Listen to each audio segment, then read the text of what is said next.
So we like moved into a new house, and the old guy who lived there before, he was so old, and he left this old thing behind. And it's like old and gross. And I knew that you liked old things because you're old, but you're like not as old as he was. He was like way older and more gross. And he kept saying stuff about working his wood and how he couldn't do it anymore because he was like old or something. I like wasn't even listening. I think he might have been a boomer. Well, this is a woodworking clamp. This clamp is probably over 100 years old. It might have been his dad's or his grandfather's. This predates the boomers. Gross. I would never date a boomer. No, that's not... This thing is like so old and gross, and I like don't want it in my house. Just take it. Work your wood with it. I don't care. Do whatever you do with this stuff. I'm out of here. So here we have a vintage Woodworkers clamp. This is pretty old, and it differs from the modern clamps. On the modern clamps, you'll see they have metal screws, and there'll be these little pivot mechanisms that kind of allow it to pivot a little bit. This doesn't have that. This actually has wooden screws. This thing is so big, it's hard to get it in frame on the workbench, so I'll put it down here on the ground. So the bottom clamp here, this goes all the way through, and you can loosen this to open the clamp up, and then we'll tighten it down. And then the clamp on the back does not go all the way through. There's a hole that it sits in that goes partially through, and you use that to finally tighten it down.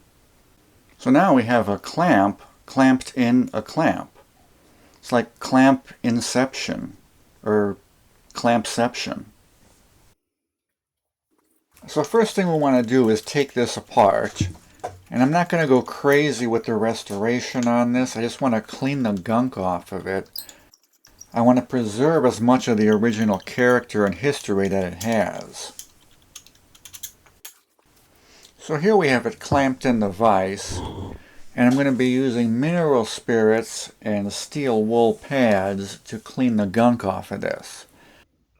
Now I know somebody out there is going to be, that Ballinator guy, he done ruined that clamp.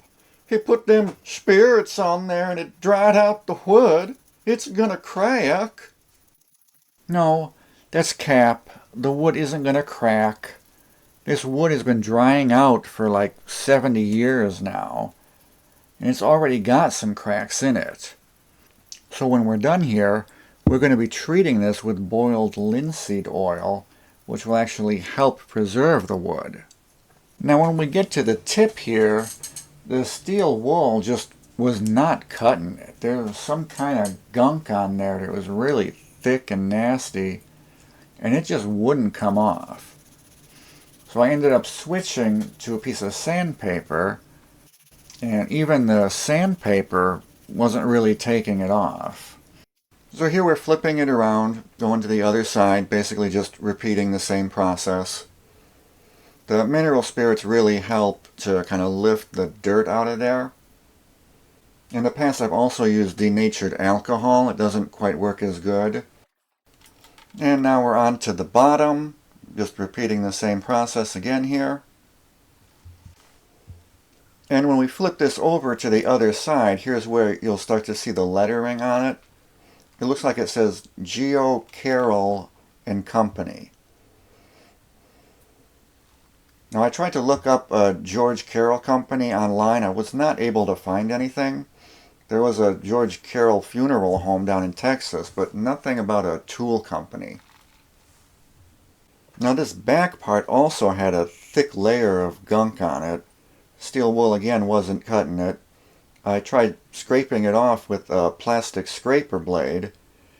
That didn't help too much either. It might have got some of it off. I did have to go to sandpaper here again.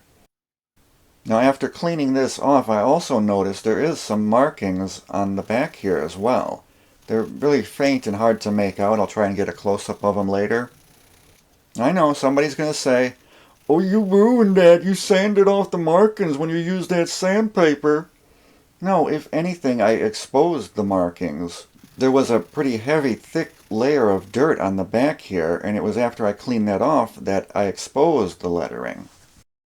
I can't make out what it says there. And here's a shot of the two pieces side by side. You can see the dirty one on the top, and the one that we cleaned up is on the bottom. So once the mineral spirits dry out, it really lightens up the wood. It'll get darker again later. So I'm not going to show you the entire process duplicated again for the other piece. It's literally the same thing you just watched. But I will show you just the tip. Yeah, the tip on the other piece looks like it's been gnawed on. So I'm going to have to take some sandpaper to it on a sanding block. And we're going to have to get a little bit aggressive here. I just want to smooth out the roughness here. And now we're on to the first of the handles. I'm going to do the same thing here with the mineral spirits and the steel wool pad, just to get this cleaned up. The second handle also has been gnawed on, so we're going to have to bust out the sandpaper again. I also noticed this handle is a slightly different shape than the first one, so it's possible the original handle here broke and somebody replaced it with a different one.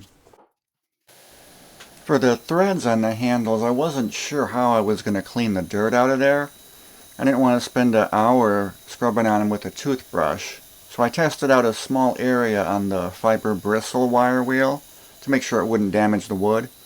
And it seemed to work pretty good. It's cleaning all the dirt out of there. So this only took a couple minutes compared to trying to do it by hand with a toothbrush. The second handle is not in as nice of a shape.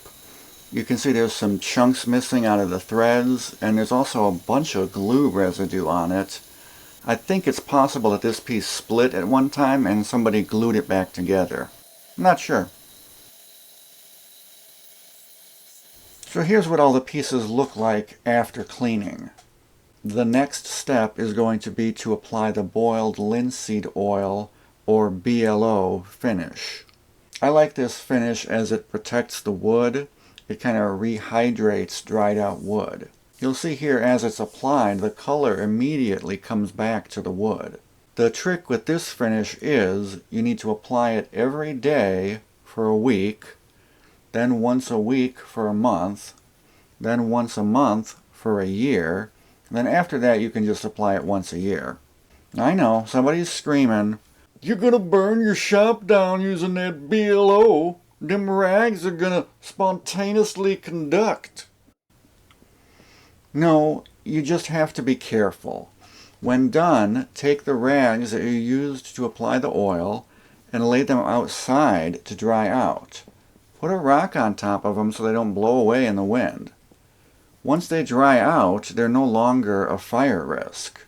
I know you can buy a $87 special trash can to put them in, but it literally says right on the can that you have to empty it every night. So you still have to put them outside to dry. Just put them outside to dry right away and you won't have any issues. So here's the finished product after treatment. I think it came out pretty good. Yeah, there's still some scratches and dings in it. And yeah, there's still some discoloration, but that's fine. My opinion is it's an old tool, so it should look old. I don't want it to look brand new. I want it to look like what it is, an old tool. And I think that's what we did here. We're taking a piece of history, something that otherwise might have been thrown out in the trash, and preserving it. So, thanks everybody for watching. Be sure to stay tuned for more videos. See you later. Bye.